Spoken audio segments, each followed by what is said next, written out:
مشكة ناني أخوات يعني هند جار جنس برسيارم لي كان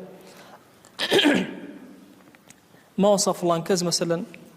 باركي آية حرام آية إما لقال ماليا تعامل كين تعاملنا كين تصور كان همو مشركين قريش كوبونا ويسيان كعبة شاكنا وتيان باري حلالي تيكين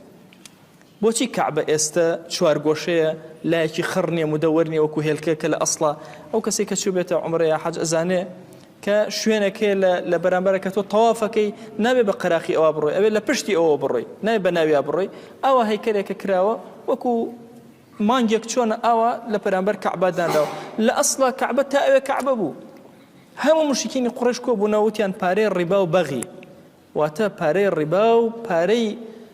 أفرد بأفرد بيا كردن أو دو باري با نكيننا أو هم يان كوبو نوانيان بيا نبو كعبة شاكنو باري كان مواد يعني حرام بو بينما پیغمبري خوا صلى الله عليه وآله وسلم لدواي نبوت لمالي أمانا ناني أخوار دو بانقوازي أكد مودينك يهود همو كار يهود لسر ربا أروا كشي پیغمبري خوا صلى الله عليه وآله وسلم لمالي أنا نان أخوا أصحاب ما ماليان لقلا أكن حتى لكاروباري بازرقانية دايك ما عائشة أفرمي أو درعي پیغمبري خوا صلى الله عليه وآله وسلم مرهون بو رهن بو لبر ئەوەی چەند مشتە جۆیەکی لە کابرایکی یەهودی وەرگرتبوو بەینەما هەموو مامەڵەی کافران و بێدینان بۆ شێوازە لەسەر حرامە کەسی موسڵمان مامەڵەیان لەگەڵا ئەکا ئیلا مەسەلەی ذەبیحە نەبێ کە ئەو ئاژەڵەی ئەو حیوانەی کە کافر سەری ئەبڕێ موسڵمان نایخۆ ئەویش ئەگەر یەهود و نەسارە نەبێ لە هی یەهود و نەسارە و ئەهلی کتاب ئەخورێ لە مەسەلەی تعزیەیەکی ئەبێ ئایا ناچی سەردانیکەی مەگەر ئادابمان نییە بۆ ئەو کەسێک کە مردوویەکی لێ مردووە ئەڕۆی ئەڵێ ئەحسن الله عزاءکم خوای گەورەیە تعزیەکەتان و باری باشە بۆ بگێڕێ سنە دوایە ئەوە کەسی کافر و بێدین بڵێ کە مامەڵەیان لەگەڵاکەی بۆ سەردانی نەخۆشیان ناکرێ مەگەر ئەنەس بۆمان ناگێڕێتەوە فەرمێ غوڵامێکی یەهودی هەبوو مناڵێک گەنجێک هەموو جارێ هات خزمەتی پێغەمبەری خۆی ئەکرد صلی الله عليه وآله وسلم لە مەدینە ئەوە یەهودیە هات خزمەتی ئەکرد فەرمێ کاتێک کە نەخۆش کەت خۆشەویستمان شو زيارتي كرزي عيادي مريض ذكر وهكذا أم بش إنسانية هر هموي لقال همو جورا كاني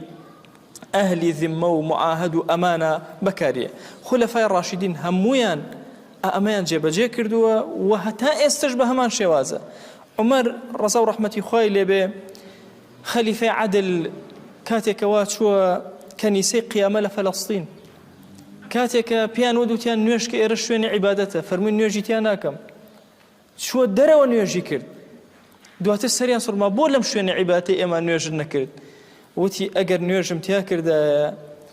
لدواي من ومسلمان أهات لو صليت فيها لأخذها المسلمون من بعدي بخوال لدواي من مسلمان أهات أنا مشويني بركة إمام عمر نيوجي تيا كرد ولا إيه أنا أسندو بوي نيوجي متيا نكرد تاو أندازة ذكاء بيري إمام عمر بوي ما فكان ينفوتي جاري كان إمام عمر رضا ورحمة خوي لي بفرميه دانشتبو خليفة مسلمانانا أفرتك يهودي هات